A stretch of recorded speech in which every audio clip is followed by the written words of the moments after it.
in the summer of 2016, before the investigation is launched? So that's a fundamental question.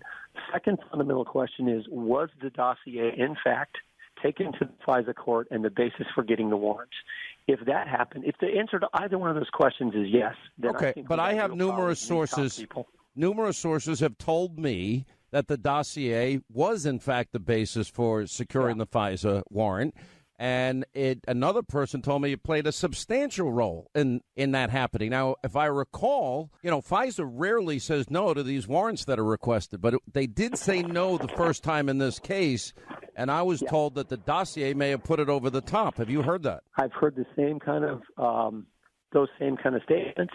Again, I don't know if they're accurate. I don't know if they've been validated, but I heard the same kind of thing. That's why last week, Congressman Meadows and I said to the Intel Committee, Chairman, make available to every member of Congress, give every member of Congress the access to the material you have.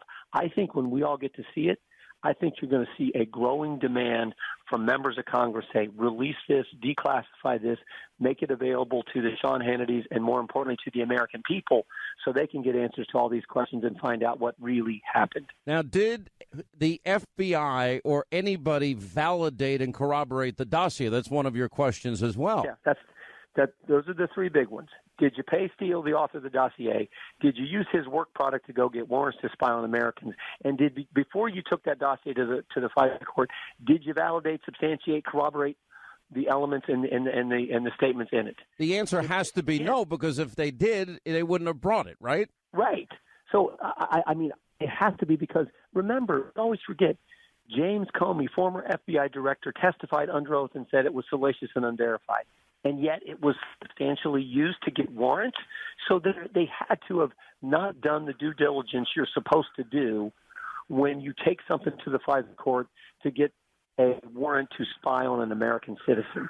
So those are the three big questions. You've got them. And, again, it looks like the answer to all those questions is an answer that is not how it's supposed to operate. Now, they would have you believe that this whole George Papadopoulos story, which is, it comes from Britain, it comes in a drunken bar, it comes from Australia, it comes through John McCain's staffer, basically four-way hearsay. That New York Times story was false, wasn't it? It's a complete joke.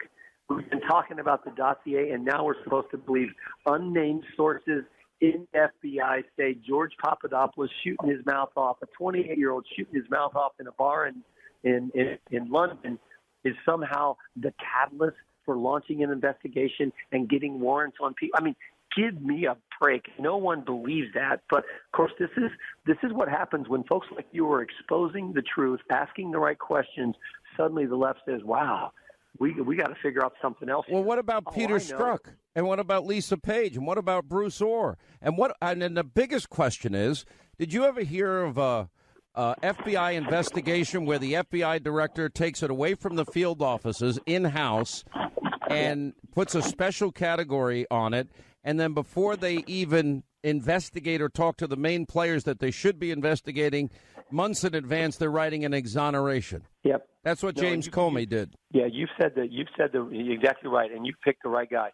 The best way to tell this story and what exactly happened is through Peter Strzok, the guy who thought he was Mr. Super Agent James Bond at the FBI, deputy head of counterintelligence, the guy who ran the Clinton investigation, interviewed Mills, interviewed Huma Abedin, interviewed Secretary Clinton, the guy who you just pointed out changed that now famous exoneration letter from gross negligence, a criminal standard, to extreme carelessness.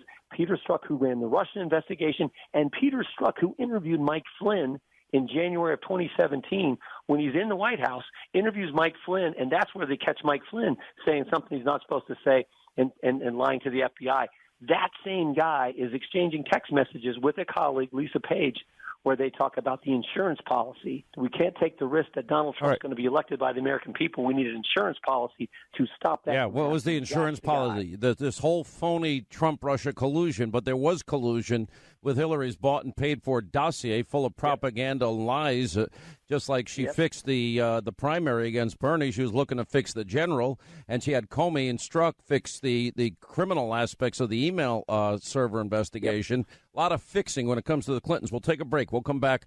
more with Jim Jordan, Freedom Caucus member, co-founder, and you were the former head until you got deposed by Mark Meadows. What happened there? We'll ask him. Exactly right. Exactly right. All right. Well, you can take a quick break and rest your throat there. I know you've been struggling. All right, as we continue, Jim Jordan, he has been a rock star in these hearings as it relates to the phony, fake Hillary bought and paid for dossier. We now know that a lot of the things that I've been talking about, I know the mainstream media ignores it, but we had an arrest in the Uranium One case.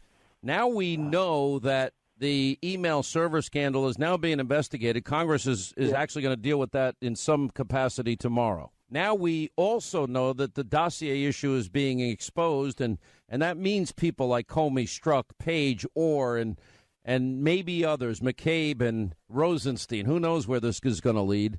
Where does that leave us? Where does this all go next? Well, think about all the investigations going on. Senate Intelligence Committee, House Intelligence Committee, Senate Judiciary Committee. There's a joint task force between House Oversight and House Judiciary. We have the Inspector General investigation, David Horowitz, and then, of course, we got Mueller's investigation. So all these investigations going on. I think the first thing that's going to happen is Devin Nunes and the Intel Committee are going to complete their investigation, and we're going to get, as members of Congress, access to all the documents and all the classified material. That is, I think, the next thing that's going to happen here as we go through this process.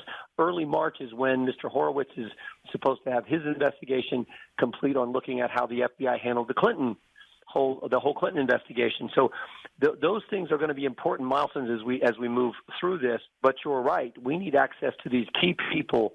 The other name that's interesting, Sean, is Jim Baker, the general counsel at the FBI, who was reassigned just 4 weeks ago. Why was he suddenly reassigned? What's going on there? So that's a guy we need to have in for an interview and a deposition as well. But all these people we need the documents, we need access to them as witnesses, and we need to depose each and every one of them. Are we going to have a government shutdown? I hope not, but frankly, we need to do what the election was about in 2016, fund our military at the right level, as the president's been talking about, hold the line on the rest of the spending.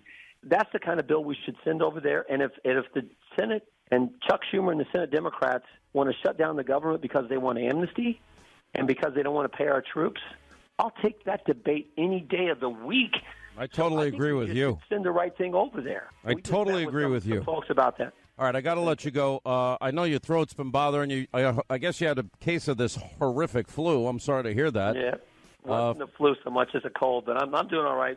All right, get tough like Hannity so I can keep talking here. Well, I don't get sick. I have not gotten sick this year, so I would recommend a Z-Pack and prednisone if your voice keeps going bad. All right. Here we go. Yeah. All right, appreciate it. Jim Jordan, Sarah Carter, and Ron DeSantis, also a Freedom Caucus member. When we get back, straight ahead.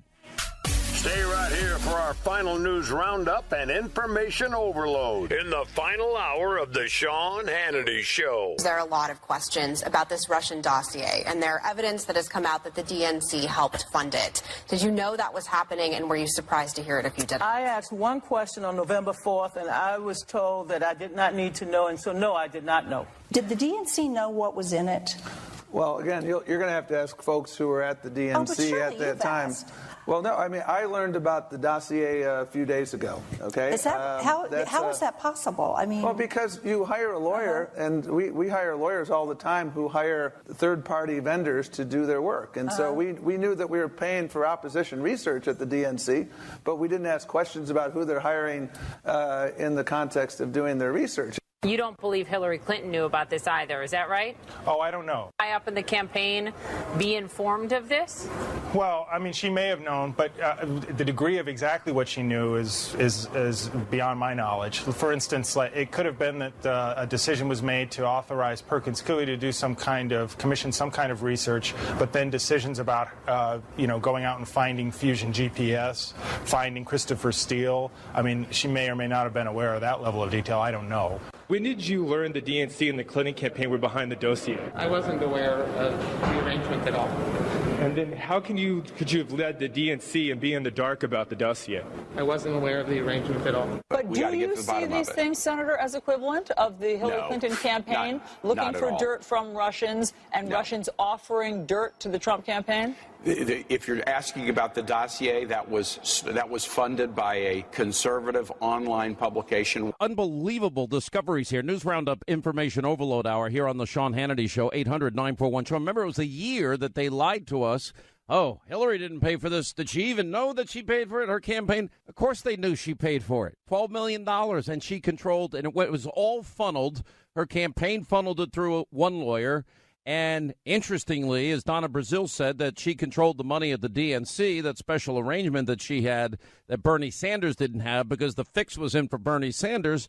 Well, they funneled the DNC money through the same lawyer as well. Now, Sarah Carter has a brand new story out today that we're breaking. We'll have a lot more on TV tonight about this. And that is a close friend, advisor, confidant of candidate Hillary Clinton, apparently was allegedly interviewed by the FBI in connection with the dossier that was used in part as the evidence by the Bureau to obtain the FISA warrant to investigate then candidate, then President-elect Trump and his entire team, according to several sources who spoke to Sarah. Sid Vicious Blumenthal, this should not surprise anybody, a former journalist, close friend of the Clintons, who was interviewed by the FBI in relation to the probe. Sarah's article says, into Clinton's private email, has also been interviewed by the FBI regarding this controversial dossier that alleged Trump colluded with Russia, according to the sources of Sarah. What's going on here? Sarah Carter, who joins us, as well as Congressman and Freedom Caucus member Ron DeSantis. Well, Sean, it looks like what's happening here is that we're unraveling this incredible picture, and people are starting to come out. People are starting to talk. There's more and more information coming out every day, and what we're seeing is that, Sidney Blumenthal, very close relationship with Hillary Clinton, even going back previously to the Bill Clinton administration, where he worked as a White House aide. And remember, there was a lot of controversy around Blumenthal's relationship with Hillary Clinton when she was Secretary of State, that he was actually more of an advisor to her than just a friend. And that was based on emails that were actually released by the State Department in 2015, which showed this ongoing relationship. Now we have an interesting piece of the puzzle. Sidney Blumenthal was interviewed by the FBI in relation to this dossier. Of course, a lot of the information, and in fact all of it in relation to this dossier, other than the tidbits that we get out and the dossier itself, is classified. And so now we're waiting patiently for Congress to declassify this, or at least for the entire congressional members of 435 to be able to view all of these documents and see what role all of these people played. All right, let's go to Congressman DeSantis. Congressman, now, if I'm understanding this correctly, and Sarah's report, and apparently multiple sources now are saying, is that so the Hillary Clinton bought and paid for dossier. Now, remember, she rigged the election, the primary. Bernie had no shot. So that's an important factor in my view. Then James Comey, as well as Peter Strzok, they're writing an exoneration before an investigation. To me, the fix is in, and that's rigged in terms of, because the felonies that were committed, mishandling, destroying classified information, it's obvious felonies were committed. Then we've got her paying for Russian propaganda and lies. We're told it's not corroborated by anybody at Fusion GPS. They'd never corroborated it. But now Sid Blumenthal, who we know is one of the more vicious political tacticians in the world today, is he involved in this? Did he actually corroborate that? Well, I'll tell you, Sean, this is really, really stinks. I mean, just think about it. The FBI gets this dossier, and either they knew it was funded by Hillary Clinton and the Democratic Party and still used it anyways without verifying any of it, which is bad because that's a collusion between one campaign and the incumbent administration against the opposing party's presidential nominee. But if they used it without knowing that it came from Hillary and the Democrats, and I don't know what Sid Blumenthal told them, but if they didn't know that, then they didn't do any due diligence necessary to bring that to the FISA court. So I think either way, there's going to be a lot of folks who were involved in this investigation that are going to have to answer for their conduct. And that's why what Sarah said is important. The whole House is going to get access to these documents that the Intel Committee has. I'm confident that's going to happen very quickly. I have called on the Speaker and Devin Nunes to then use the House of Representatives authority in our rules to declassify this so that the American people can see how this was handled and how Donald Trump may have been targeted. Do we have any sense of what I've now heard from numerous people? There was a last minute, and I would almost call it a document dump by the DOJ. This is subpoenaed information that had been out there for a long time. You have a contentious battle with the DOJ and the Intel Committee. I'm told Rod Rosenstein was begging Paul Ryan not to force the DOJ to hand over the documents the Intel Committee rightly deserved. And at the last minute, they were turned over. And what I am told is it is a treasure trove of information that will shock the conscience of America. Is that true? Well, that's what I'm hearing, Sean, from talking to different members who've seen it. And they basically have told me, look, we want to get you guys read in on this. Anyone who's not on the committee, we want to get you guys read in because it'll be very, very troubling what you read. And think about it. When you're talking about all these documents, you get every report that the FBI generated. And so somebody like Peter Strzok is going to have to write a report about what he's doing. We'll get to see the role of people like Bruce Orr, whose wife worked for Fusion GPS. Obviously, Bruce was one of the right-hand men for Sally Yates, the Deputy Attorney General.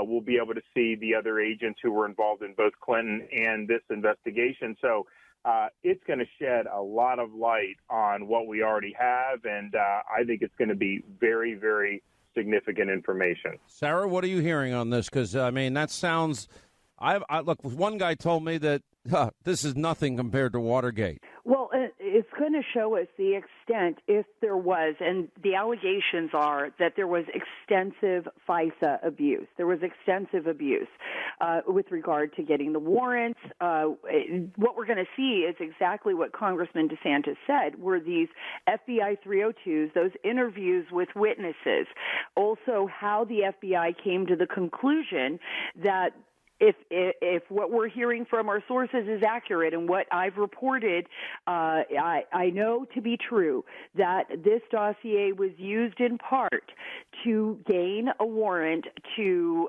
monitor members of the Trump campaign, then we'll be able to see exactly what did they use and what were they justifying these warrants with. So in that case, yes, it should shock the conscience if what we're hearing is true. But you're talking about an abuse of power. This isn't just a half-assed break-in of an opponent. This is to definitely, completely orchestrate through paid-for lies by one political party to literally influence and lie to the American people in a propaganda campaign. The information comes from Russia. And then, of course, we're weaponizing the intelligence community and using that propaganda, those paid-for lies, to now spy on an opposition candidate and then get a FISA warrant. And then that information is then used to spy on a transition team, which I think led to where Michael Flynn is. And you're saying that it's even far more widespread than that. Am I understanding you correctly? Yes, you are. I think that it is far more widespread, and I think it's necessary for the American public and for Congress, for all of Congress, to understand what happened here. And if what happened here is, if these allegations are proven true, if all of these allegations and, these concerns coming from, statements made by Chairman Nunes with the House Intelligence Committee and others who have had access to these documents, if this is true, then it's going to be up to Congress, and Congress will have to look at this. It's going to be up to the Department of Justice to look at this. I mean, who knows how far this could go? Could this lead to criminal prosecutions? I don't know. But definitely a very close look at what happened here so it doesn't repeat itself in the future. I got to take a quick break. More with Congressman Ron DeSantis. By the way, he's running for governor of Florida. We'll touch on that, and we'll check in with investigative reporter, Fox News contributor Sarah Carter. All right, as we continue with Sarah Carter, of course, Fox News contributor, investigative reporter, and Freedom Caucus member, Congressman Ron DeSantis, who's going to be running for governor of Florida, which I wholeheartedly support. So we have Steve Bannon goes before the House Intel Committee yesterday, and there's Mr. Wannabe TV host himself, Adam Schiff, racing to the TV cameras to say, well, he didn't talk about certain items. And we had reports yesterday that Steve Bannon, Congressman DeSantis, that he was expected to go before the grand jury of Robert Mueller, and some deal now has been struck. He's not going before the grand jury. How is one to interpret what's going on there? I think it's because of the comments that were reported in that book where Bannon was popping off. But I think that's exactly all it was. He was just popping off. He has said repeatedly that there was no collusion. Bannon's like, I worked on the campaign. There was absolutely no collusion. So I don't think he's a particularly relevant witness for any of that. But I think Mueller, because of those news reports, wanted to bring him in to see, because he's had a falling out with the president, maybe he's willing to say some derogatory things. I don't think he's going to do that because it's just not true for him to say it. And in fact, I know he's expressed frustration in the past about these congressional Russia investigations because you've had these committees investigating collusion. They've been doing it for a year, and guess what the result has been, Sean? No collusion in either the House Intel investigation, the Senate Intel investigation, or the Senate Judiciary Committee investigation. Unbelievable. Now, none of this even includes Uranium One. Now we have Uranium One. We had an arrest. Nobody in the media seems to want to cover it. And then we haven't heard from the 6-year. We literally had an FBI spy within this ring where Vladimir Putin is trying to get control of our uranium.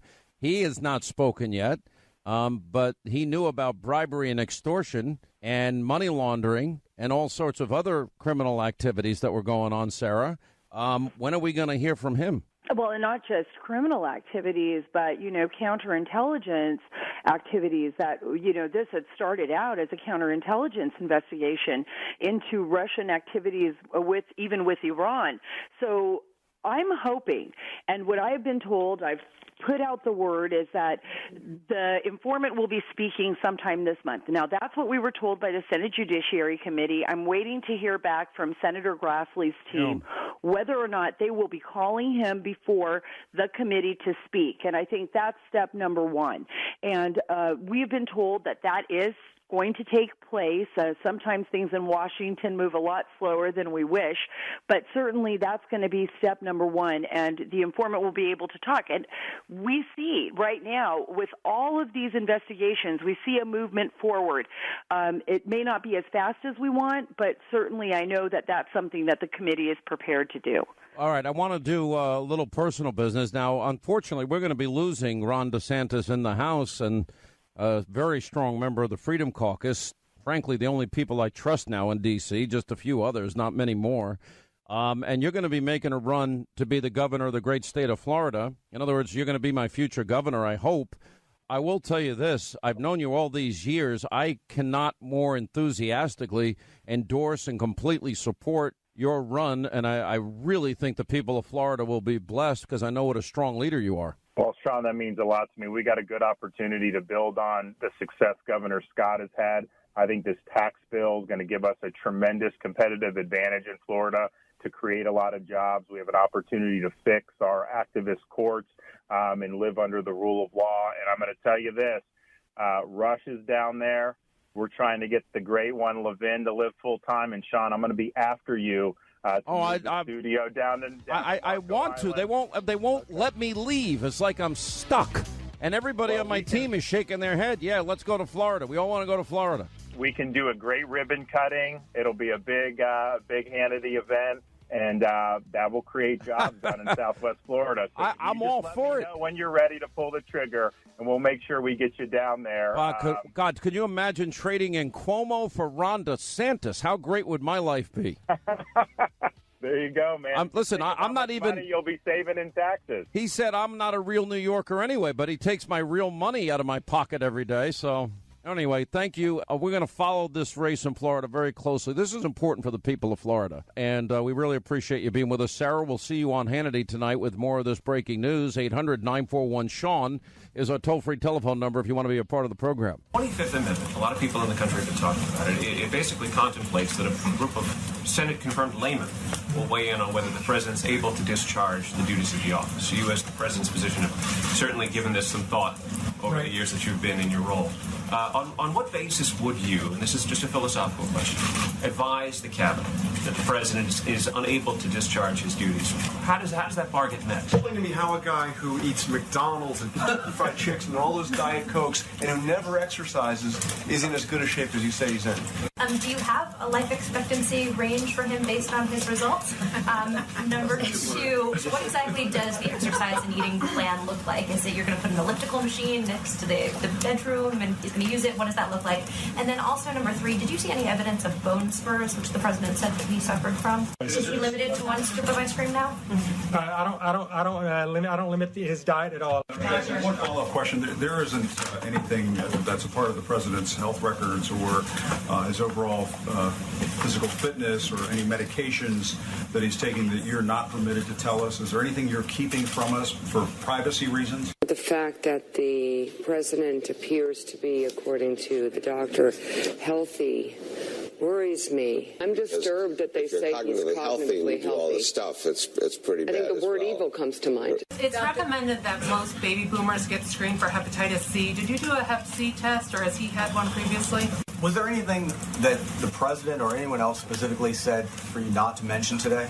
Some of the president's friends have told reporters in the past that they think he's a germaphobe, that he washes his hands obsessively and is concerned about that. Have you seen any indication of that type of behavior with being around the president? When the president has his colonoscopy at the next physical, will he be sedated? Does he watch too much TV? I don't. From a sedentary lifestyle sort of perspective, should he cut back on that? I don't know how much TV he watches, so I'm not gonna. That's something I just can't comment on. So you know why I'm asking, because of the seated sort of aspect of television watching versus the active lifestyle part of it. Can you tell the current president about his predecessor's exercise routine? And does this president ask you about how he could follow his predecessor's example to be as fit as Barack Obama was?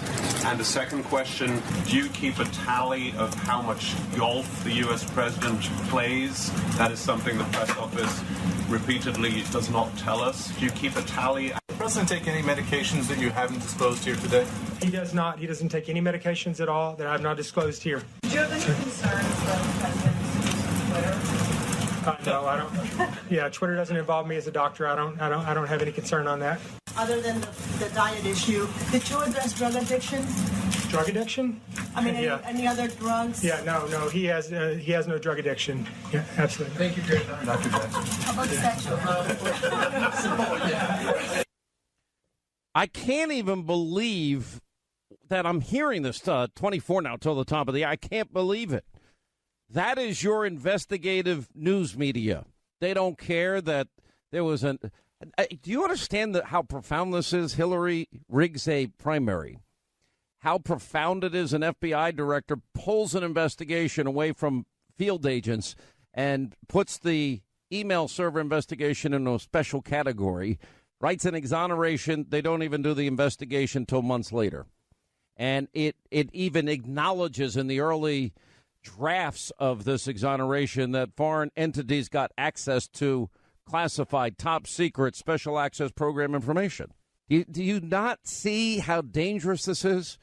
And Peter Strzok, they take out gross negligence. They take out foreign entities, and they come up with this concocted legal contortion as a means of allowing Hillary to continue to run for president, because obviously James Comey and Peter Strzok and Lisa Page and others know better than we do, or you do, the American people, who to elect. And it works so good to fix one election, the primary, and fix what is there's no ambiguity about felonies committed, mishandling classified information, none, and obstructing justice by deleting subpoenaed emails, and then, of course, destroying classified materials. And all of this is known. All of those are crimes. All of that, there's absolutely no excuse for. And it would put all of you in jail. You know, think of Christian Saucier, the guy that took 6 pictures inside the submarine he was proud to work on, a year in jail. Just think that.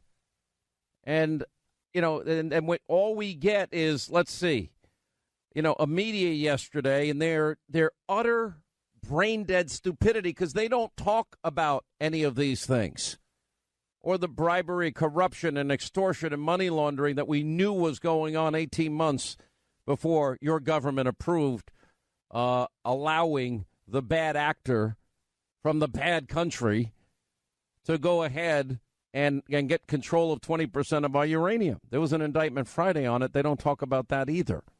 They don't talk about the president's successes either in 1 year, how the economy's turning around, how ISIS has been degraded on such a high level. You know, they're upset that he won't pull up cargo planes of cash and kiss the ass of Iranian mullahs that chant death to America. Or the same with Kim Jong-un. Maybe if Trump bowed and kissed his ring, they would adore him and try to bribe him, you know, evil, murdering dictators into liking us. It's insanity. But they're asking such important, riveting, investigative journalist questions about bone spurs and about tweeting habits and about television. And maybe he should only have 1 scoop of ice cream and not 2 scoops of ice cream. And is he addicted to drugs? You mean they so live in this bubble that they convince themselves he's got early onset Alzheimer's and dementia. And then he passed it with a perfect score. And I looked at the test last night. It's not easy. I mean, they'll tell you, 4 or 5 words ahead of time. Come back to you 10 minutes later and see how many of the words you can remember. I have a good memory. I could tell you everything about Reagan's record. I could tell you everything about my life. I can't even tell you who was on TV last night. Oh, maybe. See, Hannity, you have dementia.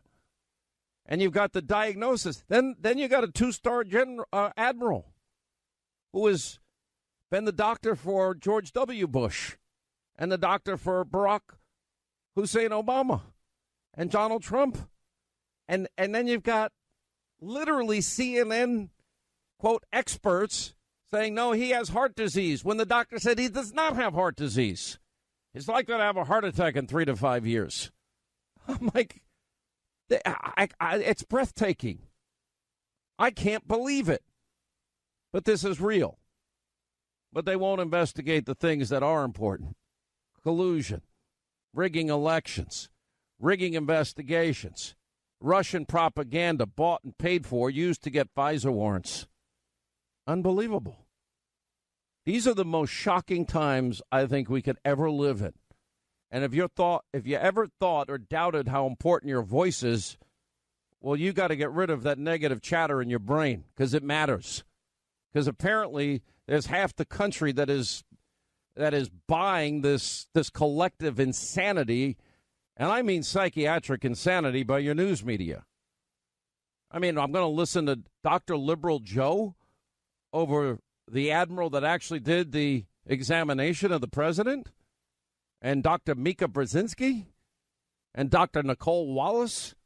Anyway, let's get to our phones here. 800-941-SEAN. Kelly is in North Carolina, home of Congressman Mark Meadows. How are you? Hi, I'm doing great, thank you.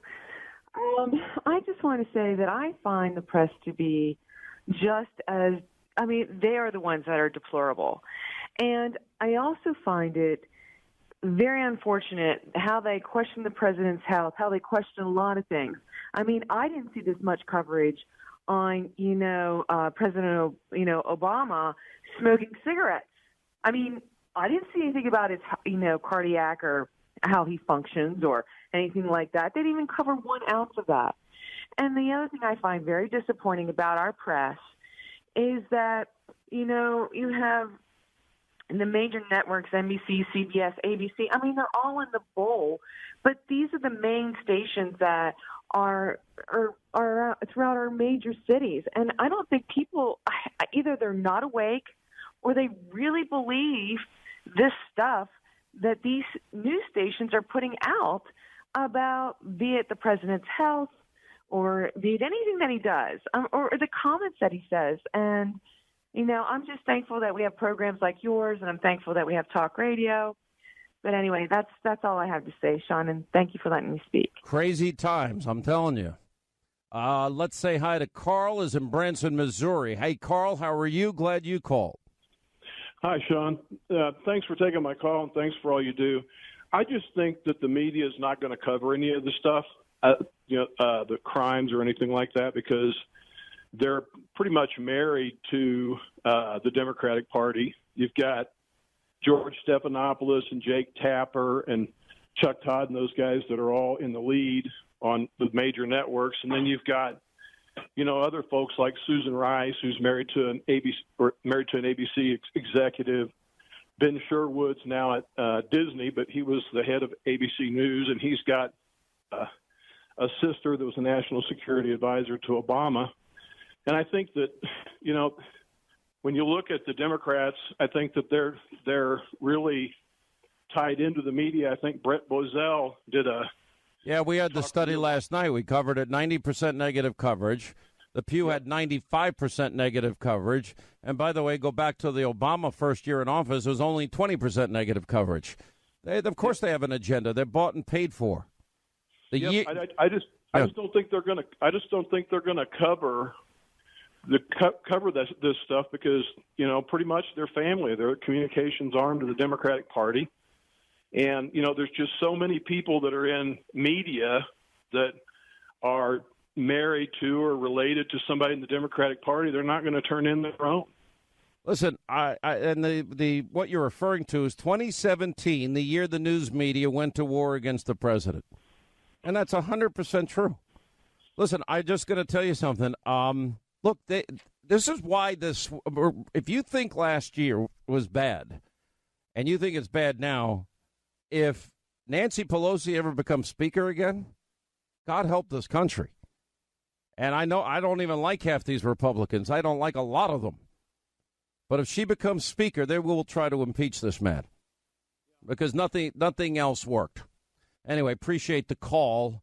And I want to say, it's not the first time that we on this program have been out on a limb, hanging by a twig, as we did it when we vetted Obama, as we did it when we went all in and to tell you how bad Obama's 8 years were. They never did any of this work. They never wanted to do any of this work. Back to our busy phones, Colorado. Mike is standing by, literally Rocky Mountain High. How are you? Hi, Sean. Hey, thank you for taking the call. You mentioned this a few moments ago about the FISA warrant. Yes, sir. Well, you have a pretty important viewer in Washington. He sits in the White House. And I would urge you, maybe on your TV show or even on the radio, but urge him to declassify that application for the FISA warrant. That's like... well, I don't think it's not going to be him that does it, but it's definitely going to be, it should be, and I suspect will be declassified. I know members of Congress will likely get this information probably early next week. That's what I'm told. Okay, well, hopefully, I mean, he's the chief executive and he can do it. Now, if you have inside information that somebody else... Yeah, they're all working on it, believe me, because I'm told, I'll use their words, it shocks the conscience of America. Real quick, Mary in Illinois. How are you, Mary? Oh, hi, Sean. Yes, ma'am. Listen, I got to tell you, so I work for a cardiologist at a medical school, and I've been with him for over 30 years, and I've done many examinations as far as typing them out, book chapters and books, and all I'm thinking of, so I'm listening to the report by the doctor, and I'm going, check, head to toe, everything's checking out. It's a great report. And then all of a sudden, the press starts asking these questions. They're like a bunch of fish outside of a fishbowl gasping for air. They have no idea. I mean, Sean, I think you could send fifth graders in that could ask better questions than that. It was disturbing to me. I got so upset, and I just had to call you and tell you. Well, I agree with that. Yeah, I think that you absolutely could get better questions from 10-year-olds and 5-year-olds. I really do. And not as inane and not as politically motivated. They had so convinced themselves in their echo chamber bubble that they were right. They had already diagnosed him and had him in a hospital room in a rubber room. And it turns out they're the ones that need the room. All right, 800-941-SEAN. We got a great Hannity tonight. Again, news you're not going to get anywhere else, and we're getting closer every day now. All right, Hannity tonight. We got an awesome show tonight. We may have a huge guest. It's 95%. I just can't say it right now. Also, Newt Gingrich, Michelle Malkin, Dan Bongino, Sarah Carter, Sebastian Gorka, and Austin Goolsbee. And maybe this would be big if we get it. All right, working on it. So tune in tonight at 9, must-see TV, news you won't get anywhere else.